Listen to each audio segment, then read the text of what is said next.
जड़ कर्म चेतन बंधकारु कर्म के अवसान का, कह कर स्वरूप यथार्थ जग का जो किया उपकार है, उसके लिए जिन वाणी माँ को वंदना शत बार है, वंदना शत बार है, वंदना शत बार है।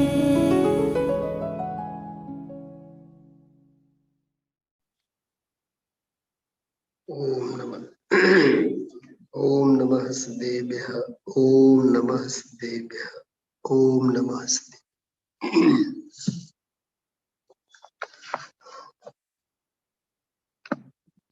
103 અને 4 બે ગાથાઓ પર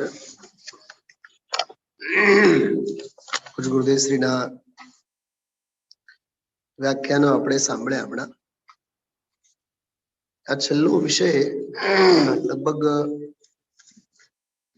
79-80 નંબરની ગાથાથી આ વિષય ચાલુ છે। આપ સૌને ખ્યાલ હશે ઘણી વખત આપણે મૂળ વિષય કર્તા કર્મ અધિકાર 69મી ગાથાથી ચાલુ થાય છે અને 69મી ગાથાથી ચાલુ થયેલો આખો વિષય 72, 73, 75 આ ગાથાઓમાં એક વિષય સાથે પૂરું થાય। પછી 77 થી 79 સુધી પ્રાપ્ય વિકાર્ય અને નિવૃત્તિ અંગે આ ગાથાઓ છે। બહુ સરસ। પરદ્રવ્યને ગ્રહે નહીં, ઉપજે નહીં અને એને પરિણમાવે નહીં, એવી રીતે જ્ઞાની સંબંધીની ગાથાઓ 79 નંબરની ગાથા સુધીનો આખો વિષય છે। 4 ગાથાઓનો આખો ગ્રુપ। પછી જીવ અને પૂતગલ વચ્ચે પરસ્પરમાં નિમિત્ત માત્ર સંબંધ સ્વીકારવામાં આવેલ છે, પણ કરતા કર્મપણું નહીં। ગાથામાં તમે જોઈ શકો છો, જે બોલું છું 80, 81 અને 82 નંબરની 3 ગાથાઓ છે। PAN number 150। જો કે જીવના પરિણામને અને પૂતગલના પરિણામને અન્યોન્ય એટલે પરસ્પર, મૂળ ભાષા છે અમૃતચંદ્રાચાર્ય દેવની। જીવના પરિણામને અને પૂતગલના પરિણામને અન્યોન્ય એટલે પરસ્પરમાં નિમિત્ત માત્રપણું છે, તો પણ તેમને કરતા કર્મપણું નથી। એટલે આમાં તમે જુઓ, નિમિત્ત માત્રપણું સ્વીકાર કર્યું છે, પણ કરતા કર્મનો તો નિષેધ જ કર્યો છે। બરાબર। હવે આમાં આમ જોતા આપણને એમ લાગે કે હા, વાત તો સાચી કે નિમિત્ત માત્રપણું છે, તો આગળ જતા પછી વિષય આવશે કે નિમિત્તપણું પણ અજ્ઞાનીને લાગુ પડે, જ્ઞાનીને નહીં। જે યોગ અને ઉપયોગ, અનિત્ય યોગ અને ઉપયોગ રૂપે પરિણમતો અજ્ઞાની, એની અપેક્ષાએ એ બધો વિષય આગળ લીધું છે। તો પછી આગળ 83, 84, 85 પછી વ્યવહારની અપેક્ષા, વ્યાપક ભાવ, એ બધો વિષય બહુ વિસ્તારથી એમાં આવ્યું। એક ગાથા એમાં પછી દ્વિક્રિયાવાદી મિથ્યા દ્રષ્ટિ વાળું પ્રકરણ છે। આ 85, 86 નંબરની ગાથા એ 2 ક્રિયાઓને અનુભવ કરનાર પુરુષ મિથ્યા દ્રષ્ટિ છે। મને ઘણી વખત વિચાર આવે, 2 કર્મોની ક્યાં વાત કરીએ? આપણે તો દુનિયામાં 200 કર્મો માથે લઈને ફરતા, ત્યારે પણ આપણે વાત કરી છે। કોઈ આપણને એમ વખાણ કરે કે ભાઈ તમે તો ધર્મનું પણ આટલું કરો, ધર્મમાં આટલા ઊંડા ઉતરેલા છો, અને બહારનું ઘર પરિવારનું કરો, સમાજનું કરો, એકબીજાના વખાણ કરતા હોય તો આમ એમાં આપણે વિચારવા જેવું છે કે કોણ કોનું કરે। પહેલા તો એ વસ્તુ સ્વરૂપ તો સ્વીકારીએ, કોઈ કોઈનું કરે, સમજાય છે? આજે આજના પ્રવચનના મુખ્ય મુદ્દાઓની વાત કરું તમને. સૌથી પહેલી વાત કે ગાથા હતી ને 104 નંબરની ગાથા આજે આવી. એમાં બે શબ્દ બહુ સરસ હતા. દ્રવ્ય દ્રવ્યાંતર રૂપે ન થઈ શકે અને ગુણાંતર રૂપે પણ ન થઈ શકે. શું વિષય છે એ વાત પહેલા હું આપ સૌને કરું. બહુ માર્મિક વાત છે.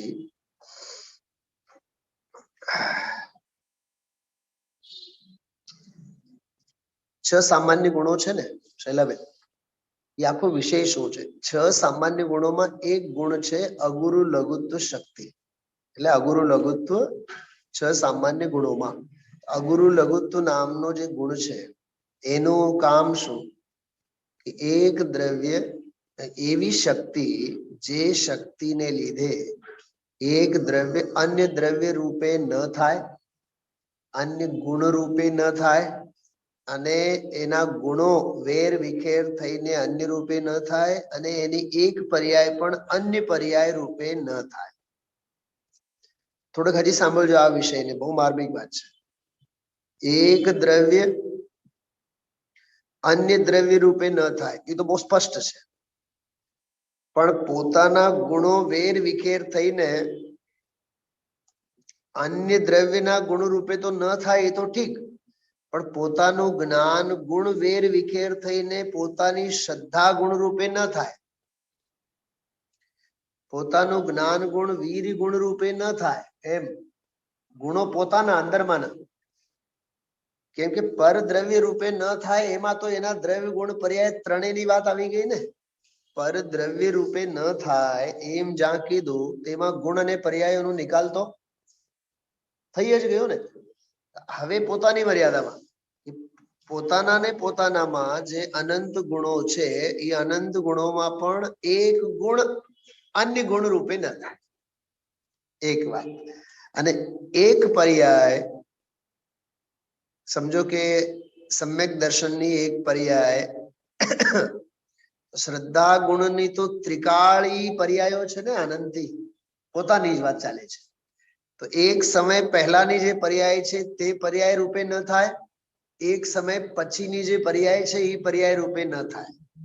થોડુંક સમજો આ વાતને, બહુ માર્મિક વાત છે. બેન ભારતીબેન ધ્યાન છે? હા, શું કીધું? જો ગુરુદેવશ્રી આને આવું કહે કે મોક્ષ માર્ગની જે પર્યાય પ્રગટ થઈ છે એ મોક્ષ માર્ગની પર્યાય નો મોક્ષની પર્યાયમાં અભાવ છે, અને મોક્ષની જે પર્યાય પ્રગટ થાય એમાં કઈ પર્યાયનો અભાવ? એક સમય પહેલા જે મોક્ષ માર્ગની પર્યાય છે એનો અભાવ છે. સમુચ્ચય વાત કરી એટલે એક વાત તો આમાંથી સિદ્ધ થાય, સમય સમયનું સત. શું જોવાનું આપણે? સમય સમયનું સત. બહુ પહેલા મેં એક વાત વાંચી હતી કે સમય સમયનું સત સમજાય તો સાતા ઉપજે. આપણને એમ થયા રાખે કે આમ કરશું તો આમ થશે ને આમ કરશું તો આમ થશે. આ નિમિત્ત નૈમિત્તિક સંબંધ સંબંધીના અજ્ઞાન સિવાય આપણા અભિપ્રાયમાં બીજું કશું જ નથી.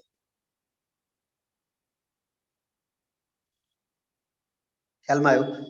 આજે તમે જો જ્ઞાનાવરણ, દર્શનાવરણ, વેદનીય, મોહનીય, આયુ, નામ, ગોત્ર, કર્મોના નામ લઈ લઈને ગુરુદેવશ્રીએ કર્મો થોડાક મંદ થાય, કષાયો થોડીક મંદ થાય તો મને રસ્તો મળે.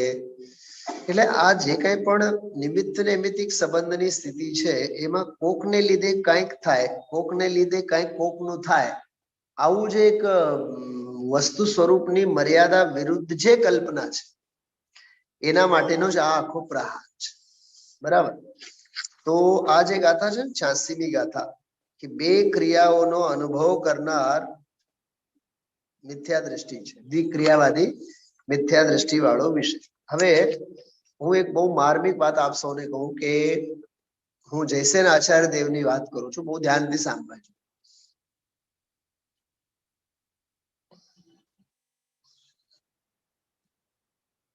199 અને 98, 199, 98 ત્રણ ગાથાઓ છે ને, ત્રણ ગાથાઓ નિશ્ચયની મુખ્યતાએ જયસેન આચાર્ય સમજાય. પછી 101, 2, 3, 4 આજે 4 નંબરની ગાથા લીધી ગુરુદેવશ્રી. જયસેન આચાર્ય દેવે 104 નંબરની ગાથાના અંતે ટીકામાં લખ્યું, આવી રીતે જ્ઞાનીની મુખ્યતાએ અહીંયા આ ગાથાઓ કે આ વિષય પૂરો થયો. એટલે આમાં 4 ગાથાઓ જે છે 104, 103, 102, 101 આચાર્ય દેવને એક વિષય વસ્તુનો ક્રમ દેખાય છે. હું 4 ગાથાઓની વાત કરું, બહુ પહેલા ન જઈએ જેથી આપ સૌ બહુ ડિસ્ટર્બ ન થાવ. 100 નંબરની ગાથા જો, જીવ નવ કરે ઘટપટ નહીં, જીવ શેષ દ્રવ્યો નવ કરે, ઉત્પાદકો ઉપયોગ યોગો તેમનો કરતા બને. આની તો ખૂબ ચલાવી છે આપણે હમણાં 100 નંબરની ગાથાને તો. અજ્ઞાનીના યોગ અને ઉપયોગ જ બરાબર એ એના કરતા છે. કદાચિત એમ છે, કદાચિત અજ્ઞાનથી આત્મા કરતો હોવાથી, એવી રીતે એમાં લીધેલું છે. હવે 101 નંબરની ગાથામાં શું લીધેલું? જ્ઞાની જ્ઞાનનો જ કરતા છે. 101 નંબરની ગાથામાં જ્ઞાની જ્ઞાનનો જ કરતા છે. પણ આની જે ટીકા છે, ટીકામાં એક બહુ સરસ વાત લીધી. તટસ્થ પુરુષનો દૃષ્ટાંત લીધું છે. તટસ્થ, જેમ કે બે દેશો વચ્ચે ક્રિકેટ મેચ, કોઈ પણ રમત ચાલતું હોય તો એમાં એ બેઉ દેશના અમ્પાયરો ન હોય, અન્ય દેશના અમ્પાયર હોય જે તટસ્થ હોય. એટલે કોઈ પણ હારે કોઈ પણ જીતે એની સાથે કઈ લેવું દેવું નહીં. એમાં ગોરસનો દાખલો આપીને વાત કરી કે જેને ગાયના દૂધ સાથે કઈ મતલબ જ નથી, પછી દૂધ મીઠો અને દહીં ખાટી, એટલે ખટાસ અને મીઠાસ સ્વાદ સાથે શું લેવું? કેમ કે એને તો ગોરસનો જ ત્યાગ છે, બરોબર? તો એ ગોરસનો તટસ્થ જોનારો પુરુષ છે. તેવી જ રીતે જ્ઞાનાવરણ આદિ જેવું ખરેખર પૂતગલ દ્રવ્યો વડે વ્યાપ્ત થઈને ઉપજતા પૂતગલ દ્રવ્યના પરિણામ તેમને જ્ઞાની કરતો નથી, પરંતુ જેવી રીતે તે ગોરસનો જોનાર પોતાથી વ્યાપ્ત થઈને ઉપજતું બરાબર એ ગોરસ પરિણામનું દર્શન તેમાં વ્યાપીને માત્ર જુએ છે, તેવી રીતે જ્ઞાની કેવળ એને જાણે જ છે. બરોબર? હવે જોજો, જાણે જ છે એમ લખ્યો, અને જાણે જ છે આ રીતે જ્ઞાની જ્ઞાનનો જ કરતા છે. આમાંથી બે ન્યાય સિદ્ધ થાય છે. જો આ ગુરુદેવશ્રી ગઈકાલના પ્રવચનમાં એક વાક્ય બોલ્યા હતા, આમાં છે, આ મૂળ ગાથામાં પણ છે, ટીકામાં છે, હું તમને વાંચીને બતાવું. જો આમાં કાઢો, આમાં જ છે ટીકા છે ને 102 નંબરની ગાથાની ટીકા, 102 નંબરની ગાથા એની ટીકામાં ઈ મેન બે વસ્તુ સમજવાની એમાં. ટીકાની ચોથી લીટીમાં જો પકડજો તરત જ, ચોથી પાંચમી લીટીમાં, તે આત્મા તે વખતે તન્મયપણે તે ભાવનો જોજો હવે વ્યાપક હોવાથી તેનો કરતા થાય છે. છે મળ્યું? વ્યાપક હોવાથી તેનો કરતા થાય છે, અને તે ભાવ પણ તે વખતે તન્મયપણે તે આત્માનો વ્યાપ હોવાથી કર્મ થાય છે. થયું આમાં? તો વ્યાપકપણે ઈ કરતા અને વ્યાપીપણે કર્મ, તો કરતા કર્મ સિદ્ધ કર્યું. હવે જ્યાં કર્તા કર્મપણું હોય ત્યાં નિયમથી ભોગતા ભોગ્યપણું પણ હોય. એ હવે સિદ્ધ કરે છે. તે જ આત્મા તે વખતે તન્મયપણે તે ભાવનો જો ભાવક હોવાથી, ઉપર આવ્યું વ્યાપક હોવાથી, હવે આવ્યું ભાવક હોવાથી તેનો અનુભવનાર થાય છે. જો ઓલામાં શું હતું? કરનાર, આમાં અનુભવનાર. અને તે ભાવ પણ તે વખતે તન્મયપણે તે આત્માનું ભાવ્ય હોવાથી, અનુભાવ એટલે ભોગ્ય, એટલે સીધા બે શબ્દો સિદ્ધ થાય. વ્યાપ્ય વ્યાપક ભાવે કર્તા કર્મ, શું કીધું? વ્યાપ્ય વ્યાપક ભાવે કર્તા કર્મ, બરાબર. અને ભોગતા ભોગ્ય, ભાવક ભાવ્ય પને ભોગતા ભોગ્ય. બે સંબંધો છે ને, વ્યાપ્ય વ્યાપક સંબંધ. વ્યાપ્ય વ્યાપક સંબંધ જ્યાં હોય ત્યાં કર્તા કર્મ પણ હોય, અને જ્યાં ભાવે ભાવક પણ હોય ત્યાં નિયમથી ભોગતા અને ભોગ્ય હોય જ. ચાર વાત થઈ. બે સંબંધો કહો, ચાર બાબતો કહો. કર્તાના બે બોલ, કર્તાનો એક બોલ, કર્મનો એક બોલ, ભોગતાનો એક બોલ અને ભાવિનો એક બોલ. એવી રીતે આ ગાથા જે છે ને બહુ માર્મિક ગાથા છે. બરોબર. હવે આ જે ગાથા છે એમાં શું સિદ્ધ કર્યું કે અજ્ઞાની પણ પરદ્રવ્ય ના ભાવનો કરતા નથી. પોતાના જ કર્તાપનાનો, પોતાના જ ભોગતાપનાનો છે, પરનો તો નથી જ. હું આનો એક ભાવાર્થ વાંચવા માંગુ છું, તમે જુઓ ધ્યાનથી. 184 નંબરના પાને. જો જયચંદજી ચાવડા સાહેબ જે છે ને બહુ ગજબના વિદ્વત્તાના ધારી હતા. હું તમને એક વસ્તુ બતાવું. જો થોડુંક ભાગ્ય ઉછળશે આપણો વિશેષ, તો આપ સૌને જોઈને મજા આવશે. મેં ગઈકાલે જે જોયું છે, મારી પાસે જે એક વસ્તુ આવી, એટલે હું આપ સૌને બતાવવા માંગુ છું કેવી રીતે મહેનત જૂના વિદ્વાનોએ કરી છે. આપણે કલ્પના ન કરી શકીએ. બે જ મિનિટ લાગશે. હા, બહુ સરસ વસ્તુ. આપણે જે જયચંદજી ચાવડા સાહેબ એમ જે કહીએ છે ને, એ લોકોએ જે મહેનત કરી હોય છે અને એ લોકોએ જે આપણને આપ્યું છે, એટલું અદ્ભુત અને અપૂર્વ આપ્યું છે. આપ વિચારો. નહીં તો મેલમાં જ છે મારી પાસે. બહુ સરસ વસ્તુ છે.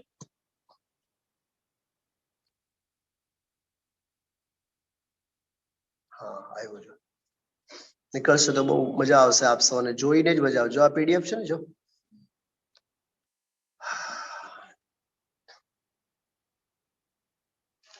જોજો, બધા ધ્યાનથી જુઓ. જેવું જેવું દેખાય તમે જોજો. હું ઝૂમ કરું છું. જુઓ, આ ગ્રંથ પરિચય છે. તેરાપંથી બડા મંદિર જયપુરમાં. જો કેવું લખેલું, વેસ્ટર્ન સંખ્યા એટલે વિટળાઈને રાખેલું. બરાબર. હવે આમાં જે છે જયચંદજી ચાવડા સાહેબની આ હસ્તપ્રતિ છે. જો કેવું લખેલું છે, દેખાય છે ઉપર? ઓમ નમઃ સિદ્ધેભ્ય. પહેલી જ લીટીમાં જો દેખાણું. અને તમે જોજો, એક એક અક્ષર નોખા નોખા છે. જે સિદ્ધેભ્ય કેવું લખેલું છે, સિદ્ધેભ્ય ઉપરની લીટી જુદી, પછી ધ્યેય વાળી ઉપરની લીટી જુદી, પછી ભ્ય, પછી વિસર્ગો, પછી જો હા, જો પાહુડ ગ્રંથની કી, જો પાહુડ ગ્રંથની કી देश भाषा में वचनिका लिखिए है. છે બધું. હવે આપણી પાસે અત્યારે હાલમાં બધું ગુજરાતીમાં તૈયાર છે, એટલે આપણને એટલી કિંમત નથી લાગતી આની. પણ આ ઢુંઢારી ભાષામાં તમે જો, અને પછી જો દોહા તરત જ લખ્યો, પછી શ્રીમત, છંદનું નામ પણ ભેગું, પછી શ્રીમત, પછી આગળ અહીંયા વીર, જિનેશ, આ બધું તમે જો. એક એક અક્ષરો તમે જો, જો સુધારા વધારા સાથે. અને જો વાની, પછી વમ,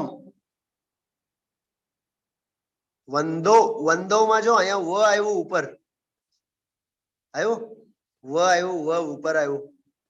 અને વંદવ માં દવ પછી અહીંયા આવ્યું. વંદવ. બીજી લીટીમાં દેખાય છે હું શું કહેવા માંગુ છું? હા, એક અક્ષર લખવા માટેની જગ્યા હોય એ મહાભાગ્ય લાગે ત્યારે. એક અક્ષરની જગ્યા પણ મૂકે નહીં. જો આ બધા એક એક ટાંકી ટાંકીને લખેલા છે. ઉંમર વય 72-75 વર્ષ પછી તો લખવાનું ચાલુ કર્યું. હા, જયચંદજી છાવડા સાહેબે. હા, અને આમને જે લખ્યા છે ને, હું તમને જે અત્યારે બતાવું છું, હું આ બતાવું છું. તમને તો ખ્યાલ જ છે બધાને, અહીંના રાજકોટના લોકોને તો બધાને કેટલી મહેનત લાગતી હોય છે એક એક વસ્તુ માટે. જો આ બતાવું છું, આ છે. હા, એનો ઓરિજિનલ છે. આ જો અહીંયા જો તાડપત્ર દેખાય છે. નહીં, ઓરિજિનલ એટલે બનાવેલું પછી હવે હિન્દીમાં થયેલું, પણ આનો છે ઓરિજિનલ. એમ કોઈ આ ઓરિજિનલ છે. આજે સ્ક્રીન ઉપર હું બતાવું છું, જો એક એક અક્ષર તમે જો. હવે આમાં ક્યાંથી તમે શ્લોક છૂટા પાડો, ક્યાં ગાથા છૂટા પાડો, ક્યાં કઈ ગાથાનો ભાવાર્થ. હા, જો આ બધું જો 300 ને 350 પાનામાં છે આખો સમયસાર. 30 તો છે. એટલે આપણી પાસે અત્યારે જે બધી સુવિધા છે ને, બિલકુલ હાથમાં બિલકુલ તૈયાર માલ આપણને મળ્યું છે. હા, ગુરુદેવ શ્રીના પ્રવચનો શું, એના ખુલાસાઓ શું, એના સ્પષ્ટીકરણો શું. હા, ક્યાં એ ઓરિજિનલમાં આપણે વાંચવા માટે બેસવાના છીએ. જો બધું. એટલે હું કહેવાનો અર્થ, આ પ્રાચીન કાળના વિદ્વાનોએ શું મહેનત કરી છે. જો જયચંદજી છાવડા સાહેબની આ મહેનત તો જો આ કેટલું બધું આમાં સાઈડમાં બધું જ્યાં ભૂલ લાગી એમાં લખવાનું આ બધું. એટલે કહેવાનો અર્થ થોડોક કિંમત મહિમા આવવો જોઈએ આપણને. અત્યારે આપણે 500, 700 રૂપિયાના એક તો શાસ્ત્ર લઈને બેઠા હોઈએ સાથે આપણે. હા, એટલે કહેવાનો અર્થ એટલું જ છે કે જોયું આપ બધાએ છે ને કિંમત, કેવડી કિંમત ચૂકવી છે પંડિત દીપચંદજી આપણા જયચંદજી છાવડા સાહેબે. આજે સીધા એ ઢુંડારી ભાષાના આપણા હાથમાં ઠેઠ ગુજરાતીમાં અનુવાદ થયેલા ભાવાર્થો છે. હા, વિચાર કરો, આ 200, 300, 400 વર્ષ પહેલા કેવી દશા હશે. હા, આપણી પાસે અત્યારે આટલું બધું ગૂગલની સુવિધા છે. હા, કોઈ પણ શબ્દ કહો, 10 સેકન્ડમાં એનો મિનિંગ આપણે તરત જ ગોતી શકીએ આપણે. હા, એવું છે. અંતિમ સત્ય તો એ છે, સાધનો ગમે તેટલા હોય, કામ તો સાધનાથી થાય છે. બરાબર. તો આમાં વ્યાપક ભાવે કર્તા કર્મ અને ભાવક ભાવે ભોગતા અને ભોગ્ય, એટલી મૂળ વાત આમાં સિદ્ધ કરી. હવે આ 103 નંબરની ગાથાથી જે વિષય ચાલુ હતું, આજે ગુરુદેવશ્રી વાત પૂરી કરી હતી. 103 નંબરની ગાથા જો, જે દ્રવ્ય જે ગુણ દ્રવ્યમાં નહીં અન્ય દ્રવ્ય સંક્રમે. કોઈ પણ દ્રવ્ય પોતાના જ દ્રવ્યમાં, પોતાના જ ગુણોમાં રહે, અન્ય દ્રવ્યમાં સંક્રમે નહીં. તો સંક્રમણ જ ન કરે તો બીજી લીટીમાં એનો સિદ્ધાંત સમજાવે છે, અણસંક્રમ્યું તે કેમ અન્ય પરિણમાવે દ્રવ્યને. સંક્રમણ થવાની કોઈ વ્યવસ્થા જ નથી એકબીજામાં, તો કોઈનું કરે એવી વસ્તુ સ્થિતિ જ ક્યાં છે. એટલે તમે જો સિદ્ધાંત કેવો આમાં સ્થાપે છે, આ તરફ તો પહેલેથી જ આપતા આવ્યા છે. એક દ્રવ્ય બીજા દ્રવ્યને જો કરે તો તે મય થઈ જાય. યાદ આવે છે? હા, તે મય થઈ જાય, પણ એવું તો કોઈ દી બનતું નથી. બરાબર. એ જ વાત આમાં કહે છે કે જગતમાં જે કોઈ જેવડી વસ્તુ, જે કોઈ જેવડા ચૈતન્ય સ્વરૂપ કે અચૈતન્ય સ્વરૂપ દ્રવ્યમાં અને ગુણમાં નિજ રસથી જ અનાદિથી જ વર્તે છે, તે ખરેખર અચલિત વસ્તુ સ્થિતિની મર્યાદાને તોડવી અશક્ય હોવાથી તેમાં જ વર્તે છે, પરંતુ દ્રવ્યાંતર કે ગુણાંતર રૂપે સંક્રમણ પામતી નથી. હવે હું આને બે રીતે વાંચું છું. આટલો જે અંશ મેં વાંચ્યું ને હમણાં, બધા જોજો તમારી પાસે સમયસાર ગ્રંથ હોય તો ઓરિજિનલ. હું બે પ્રકારે આ વાક્યને વાંચું છું. શાસ્ત્રમાં જોજો, બરાબર એક એક શબ્દ ધ્યાનથી સાંભળજો.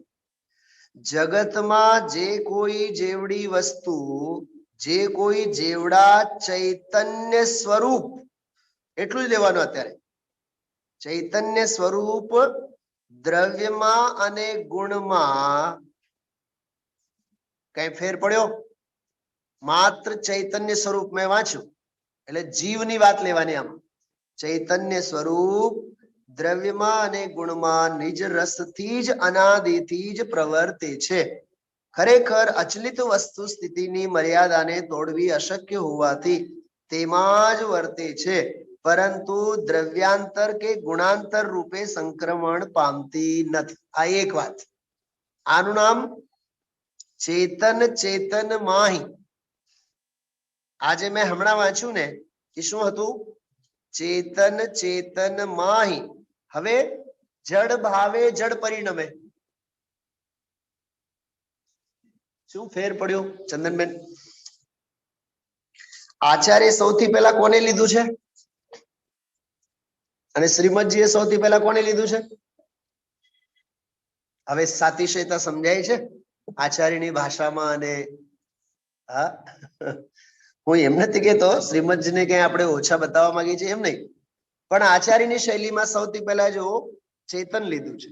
જડ ભાવે જડ પરિણમે એમ લીધું. ત્યાં ચેતન ચેતન માં. અહીંયા શું લીધું? ચેતન ચેતન માં પરિણમે જડ જડ માહી. ફેર એટલો છે. ઓકે, હવે જો બીજું વાક્ય બોલું છું આમાંથી. જગતમાં જે કોઈ જેવડી વસ્તુ, જે કોઈ જેવડા અચૈતન્ય સ્વરૂપ એટલે જડ, અચૈતન્ય સ્વરૂપ દ્રવ્યમાં અને ગુણમાં નિજ રસથી જ અનાદિથી જ વર્તે છે, તે ખરેખર અચલિત વસ્તુ સ્થિતિની મર્યાદાને તોડવી અશક્ય હોવાથી તેમાં જ વર્તે છે. એટલે જેના તેનામાં પોતાના દ્રવ્ય ગુણમાં જ વર્તે છે, પરંતુ દ્રવ્યાંતર કે ગુણાંતર રૂપે સંક્રમણ પામતી નથી. હવે આનો સીધે સીધો અર્થ એમ થયો, જડ ભાવે જડ પરિણમે ચેતન ચેતન માહી. આ વસ્તુ સ્વરૂપ, બરોબર. અને દ્રવ્યાંતર કે ગુણાંતર રૂપે નહીં સંક્રમતી, તે અન્ય વસ્તુને કેમ પરિણમાવી શકે? ઓકે, હવે આ આચાર્યના ઉદ્ગારો. વસ્તુનો આવો સ્વરૂપ, ભાઈ રાજનભાઈ, વસ્તુનો આવો સ્વરૂપ, આચાર્યોના આવા ઉદ્ગારો. હવે આપણા અભિપ્રાયો સાથે આપણે મેળ બેસાડીએ. સામે ડોક્ટર બેઠા છે એટલે મને એક ડોક્ટરનું એક લક્ષણ યાદ આવે છે. સંસ્કૃતમાં આવે, આયુર્વેદમાં. અમે લોકો આયુર્વેદે ભણેલા છીએ, એમાં આયુર્વેદમાં આવે. જયપુરમાં શિક્ષણ શાસ્ત્રી શિક્ષણ હોય ને, એમાં આયુર્વેદ પણ આવે. એ તો ભૂલેથી છે ને ડોક્ટર બનતા બનતા રહી ગયા. હા, એમાં એક બહુ સરસ વાત આવે. ચિકિત્સક કોને કહેવાય? પહેલા તો ચિકિત્સક નો એવો આવે કે યોગ્ય આહાર અને વિહાર જે કરે તે આત્મનસ ચિકિત્સકાહ ન ચિકિત્સંતિ ચિકિત્સકાહ. તેઓ પોતે જ પોતાના ડોક્ટર હોય છે. એને ચકાસનારા ચિકિત્સક કોઈ બીજા હોતા નથી. ચિકિત્સકને ચિકિત્સક કેમ કહેવાય? ચકાસે તેને ચિકિત્સક કહેવાય. ચકાસે મૂકે ને, આમ આમ કરીને નહીં મૂકે, જુએ. ચિકિત્સક, એ ચિકિત્સકમાં લખ્યું છે કે જીતેન્દ્રિય હોવા જોઈએ. આમ એવું લાગે જાણે કે સમયસારની 31મી ગાથામાં દ્રવ્યેન્દ્રિય ભાવેન્દ્રિય એના વિષયોને જીતવા જોઈએ. તો ચિકિત્સક કેવા હોવા જોઈએ? જીતેન્દ્રિય હોવા જોઈએ, હિતાહારી હોવા જોઈએ. ચિકિત્સકના બધા લક્ષણો લખ્યા. અને ચિકિત્સકનું એક એ લક્ષણ લખ્યું, હવે સાંભળજો, કે જાત જાતની ઔષધિઓને મિશ્રણ કરીને સામેવાળા જીવના રોગનો નિદાન કરી શકે રોગનો નિદાન કરી શકે, રોગના મારણ માટે ઉપાય બતાવી શકે અને થયેલ રોગ ફરીથી ન થાય એવી સલાહ આપી શકે, એનું નામ ચિકિત્સક. તો એવું લાગે આપણાથી આ ગાથાથી તો સાવ વિપરીત વ્યક્તિત્વ હોય ચિકિત્સકનું. તો સંક્રમણ કરે, જડીબુટ્ટીઓને ભેગું કરે અને આમ કરે અને ઓમ કરે. નથી કહેતા આપણે થોડુંક નવસેકું પાણીમાં પછી થોડુંક શું સંચર નાખવાનું, પછી એમાં બોલો પછી થોડીક બે જ ટીપા લીંબુ, થોડું 2 ટીપું નાખવા, જાજુ નહીં નાખવાનું, ખટાશ વધે. આવી સલાહ મને બતાવો. આ બધું સંક્રમણ વિપરીત સલાહ છે કે નહીં? બોલો રાધિકા વાળા, બોલો. હા, ગોળ કહો ને, ગોળ. એ ગોળ નવો ગોળ નહીં લેવાનો, આપણે કોલ્હાપુરી જૂનો ગોળ લેવાનો. અમારા કાશી વિશ્વનાથ વાળા તો મને એક વખત કહેતા હતા, 1-2 વર્ષ પહેલાનું રાખેલું જે જૂનો હોય ને ગોળ, ઈ ગોળ વાપરવાનો, ઈ બહુ સારું હોય.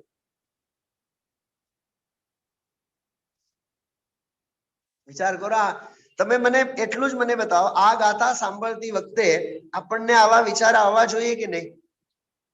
વકીલ સાહેબ, હા, અહીંયા એમ કહે છે કોઈ કોઈનામાં સંક્રમણ જ ન કરે, અને અહીંયા આપણી કથાઓ કેવી હોય બધી?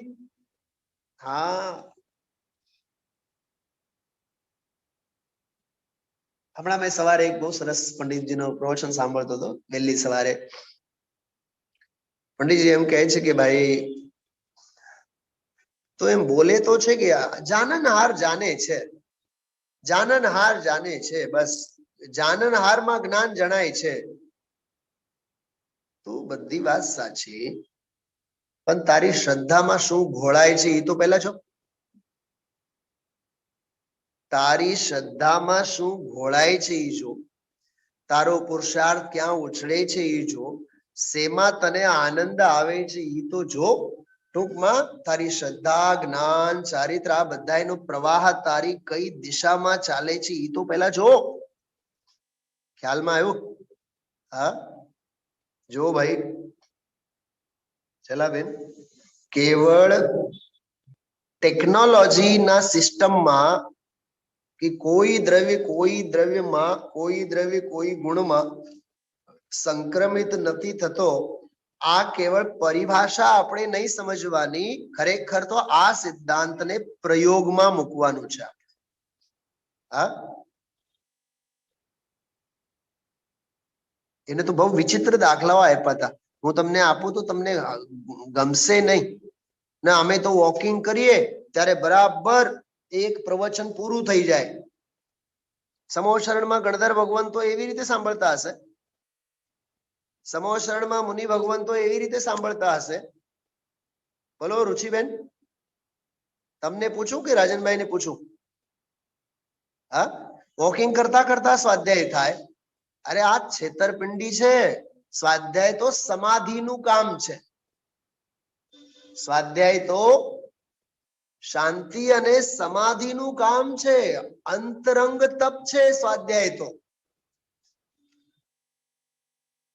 એટલે આ જીવને શું લાગે, એટલે આપણને શું લાગે, સાંભળી લેવું એટલે સ્વાધ્યાય છે જ નહીં, સ્વાધ્યાય જ નથી. તું કેવળ એ શ્રવણ ક્રિયા માત્ર તું કરે છે. અને હું એક બહુ ઊંડી આગમની ભાષામાં કહું ને, એ કેવળ તને અવગ્રહ થાય છે.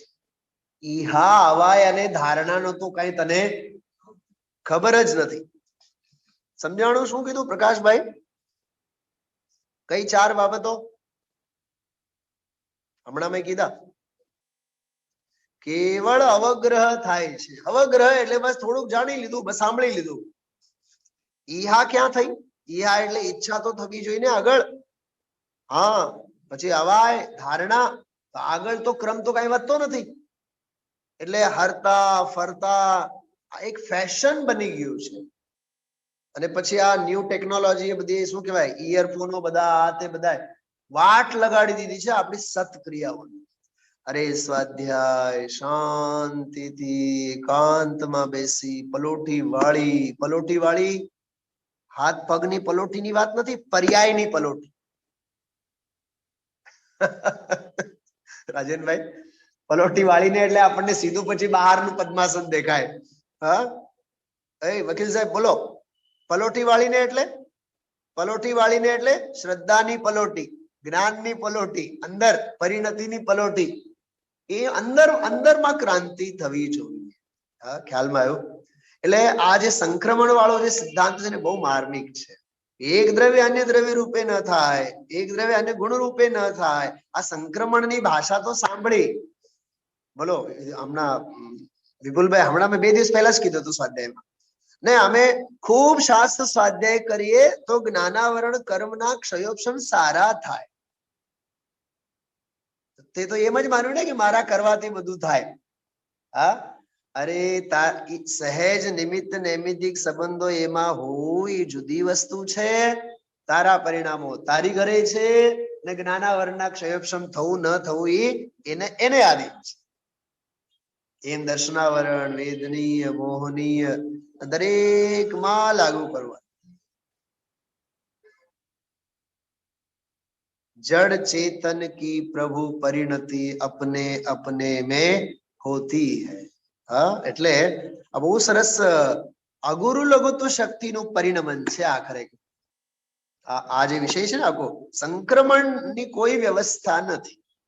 કર્ણાન યોગમાં આવે, વર્તમાનમાં જૈન કુળ મળ્યું હોય, તત્વ મળ્યું હોય અને તત્વ સાંભળવાના ભાવો અને દ્રઢ સંસ્કારો નાખે. હા રુચિબેન, કદાચ તમે આ સાંભળ્યું હોય, મગજમાં એ જો હશે તો કાઢી નાખજો. શું નહીં, આ અત્યારે આપણને મળ્યું હોય મહાભાગ્ય, અને જો આપણે તત્વની ભાવના કરશું તો જૂના બાંધેલા બધા પાપ કર્મો બધા પછી સંક્રમિત થઈને આવે, એટલે બહુ સારું પડે. એટલે આપણે પાપને તો ખપાવવું જ જોઈએ. હવે કર્ણાન યોગમાં પણ એમ આવે કે જે બાંધેલા કર્મો છે એ ભોગવ્યા વિના ત્યારે શું કરશો પછી? હા, જો સંક્રમણનું પણ સિસ્ટમ છે, ઉત્કર્ષણનું પણ સિસ્ટમ છે, પણ એ સિસ્ટમને તું સાપેક્ષ નહીં જો, નિરપેક્ષ જો. પહેલા તો તારી દ્રષ્ટિ જ એના ઉપર શા માટે જાય છે? સ્વાધીનતા ઉપર કેમ નથી જાતી? સ્વતંત્રતા ઉપર દ્રષ્ટિ કેમ નથી જાતી? એમ આપણે જોવાનું. બહુ સરસ ગાથા છે આ, બરાબર? તો આમાં જો સરવાળામાં જે દ્રવ્ય સ્વભાવ છે તેને કોઈ પણ પલટાવી શકતું નથી, એ વસ્તુની મર્યાદા છે. આટલી જ મર્યાદા, 1.5 લીટી, 1 લીટી છે આવા કેવળ. હા, ચંદનબેન મળ્યું? જે દ્રવ્ય સ્વભાવ છે તેને કોઈ પણ પલટાવી શકતું નથી, એ વસ્તુની મર્યાદા છે. અનાદિ નિધન વસ્તુઓ પોતપોતાની મર્યાદા સહિત પરિણમે છે. કોઈ કોઈને આધીન નથી, કોઈ કોઈના પરિણમન કરાવવાથી પરિણમન કરતું નથી. એવી જ વસ્તુ સ્થિતિ છે. એટલે થોડીક ભાષામાં એ સંક્રમણ વાળી અને આ વાળી આવે એટલે ગુરુદેવશ્રી જે આપણને સમજાવે છે ભાઈ. હવે 2 જ વસ્તુ કરીને 104 નંબરની ગાથા આજે ગુરુદેવશ્રી લીધી છે, હજી થોડીક બાકી છે, કાલે લેશે ત્યારે આપણે વિશેષ પછી આની વાત કરશું. કેમ કે આત્મા તો ખરેખર પૂતગલ કર્મોનો અકર્તા છે, એમ 104 નંબરની ગાથામાં સિદ્ધ કર્યું છે. અજ્ઞાની અને જ્ઞાની જ્યારે એટલે જ્ઞાનાવરણીય કર્મ ત્યારે હોય, હા, અને એ જ્ઞાન માટે જે મહેનત કરતો એ પુરુષાર્થ કહેવાય. નહીં, એ તો અજ્ઞાનીની જ્ઞાન સ્વભાવ ભાવની જે દ્રષ્ટિ છે ને, ખરેખર એક કળશ આવેલો આના પહેલા, હું એની વાત કરું પેલા, કે જળ શીતળ છે કે અગ્નિ ઉષ્ણ છે. જ્ઞાની પણ જાણે છે ને અજ્ઞાની પણ જાણે છે. જ્ઞાનીનું જાણવું એ યથાર્થ છે અને અજ્ઞાનીનું જાણવું એ નિયમથી મિથ્યા છે. કેમ કે એમાં એવું સ્વરૂપ ગ્રાહી જ્ઞાન હશે તો જ એનો અગ્નિને ગરમ કહેવું, જળને ઠંડુ કહેવું એ સાચું. એટલે અહીંયા તો અધ્યાત્મ છે, એટલે અધ્યાત્મની અપેક્ષાએ તો આત્માની જ મુખ્યતા એ અધ્યાત્મ આત્મ જ્ઞાન સિવાય બીજું બધું ખરેખર તો અધ્યાત્મની અપેક્ષાએ અજ્ઞાન જ છે. આમાં 4 વસ્તુ આવી બહુ સરસ, તમે થોડુંક વાંચજો ઘરે, આજે સ્વાધ્યાય કરજો. એક બહિર્તત્વ અને એક અંતરતત્વ આજે ગુરુદેવશ્રી લીધું છે. બહિર્તત્વ અને અંતસ્તત્વ. નિયમ સારનો વિષય છે. તો એમાં તો ગુરુદેવશ્રીએ ઉદ્ગલ ધર્મ ધર્મ આકાશ કાલ એની વાત તો જવા દો, અને મોહ રાગ દેશ આદિ ભાવ એ તો જવા દો, પણ નિશ્ચય મોક્ષ માર્ગ રૂપ જે દશા પ્રગટ થઈ છે એ ત્રિકાળ સ્વભાવ ભાવ આગળ એ બહિર તત્વ છે. ત્રિકાળ એ જ્ઞાયક સ્વભાવ એ અંતસ્તત્વ, અને એની સામે માર્ગ રૂપ જે પર્યાય ભાવ એ બહિર તત્વ. બહિર તત્વ અને અંતસ્તત્વની બહુ સરસ મીમાંસા. અને બીજી વાત, પ્રવચન સારમાં એક પ્રકરણ આવે છે જ્ઞાન તત્વ અને જ્ઞેય તત્વ. ને જાણે તેને સમ્યક દર્શન કહેવાય. એમાં જ્ઞાન તત્વ ને જ્ઞેય તત્વની પણ મીમાંસા પ્રવચન સારને આધારે લીધું છે. એ બે પ્રકરણો આજે બહુ યાદ રાખવા જેવા અને ખૂબ સરસ મંથન કરવા જેવા. એક એક પંક્તિ એક એક શબ્દ ગુરુદેવશ્રીના બહુ સરસ છે, એ લેશું આપણે.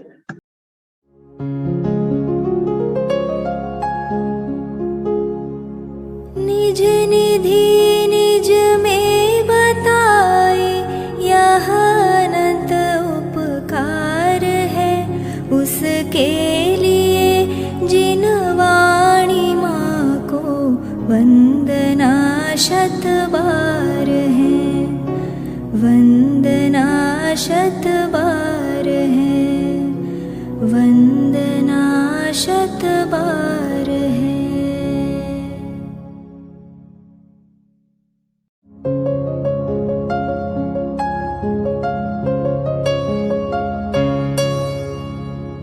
जिन वाणी भारती तो ही जपो दिन रैन, जो तेरी शरणा गहे सो पावे सुख चैन.